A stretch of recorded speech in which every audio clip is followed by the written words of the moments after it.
Good morning and welcome back to the Safe Harbor. I'm trying out a new mic today, so if you have any feedback on the audio quality, if it's improved, not improved, I would love to hear from you. I would love to hear from all of you regardless of what it's about. Feedback is crucial to making this quality, this content better and better quality. So I'm very, very excited and in anticipation of receiving feedback from all of you listeners. Today, we're going to talk about something that I've been thinking about for a long time. I think I've had countless conversations with my clients about this, and I think this is something that comes up every time we talk about family.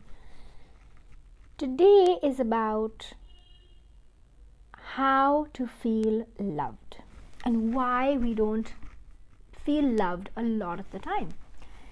All of us, everybody in this world has at least 3 people who love them. But not everyone feels loved. And why is that? What I've realized is that it's because we don't know how to accept this love. We put in conditions.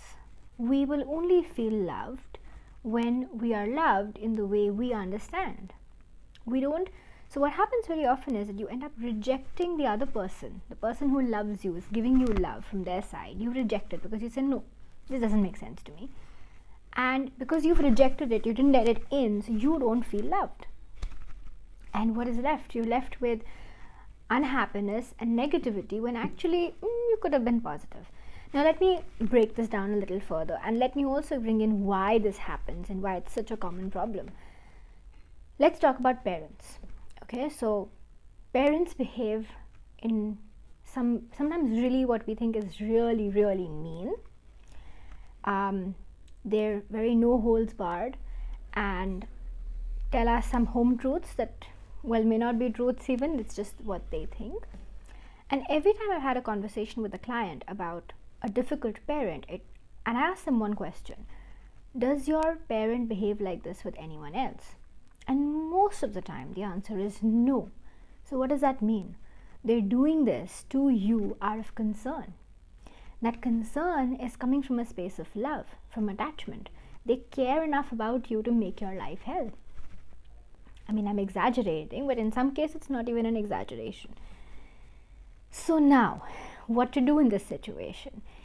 It is like every one of my tips and tricks, extremely difficult in application and so easy in theory. But essentially what you need to do is start accepting your family members, your close ones, as they are. Just accept them for who they are and allow the love to come in. So, for example, when you have a parent telling you that they're disappointed in you for something that you don't think is important or you don't think is required to be spoken about, you start feeling attacked and you feel unloved. Let's try and change this. Look at your parents, look at your spouse, look at your sibling, and understand that they love you. Understand that whatever nonsense, irrelevant, invalid things they're saying to you, it's all coming from a place of love. And put in a filter. Okay, this is who I am. These are my flaws. These are my strengths. This person in my life doesn't see my strength, doesn't see my growth. That's fine. They still love me. So I'm still going to allow the emotion of love in, even though I will not allow the negativity in the statement, in the words, or the criticism to enter my being. Now, like I said, it's very difficult. However, once achieved, once you get there, once it's possible, imagine how much more love you will be letting into your universe. Your whole aura will be filled with love rather than negativity, because we get stuck on language, we get stuck on words. Not everyone is woke enough to be careful about what they say. Not everyone makes the effort to understand how to communicate well. Perhaps you're one such person, which is why it affects you when someone else doesn't look into these things. However, the fact of the matter is they still love you, and it's coming from a place of love and concern. All that criticism, all that negative talk, all that feedback is coming from a place of love. Accept the love. Let the love in. It's free love coming to you, and you're saying no. So what happens is when you say no, I reject this, it goes back to the other person as rejection. So they have come up with something with love.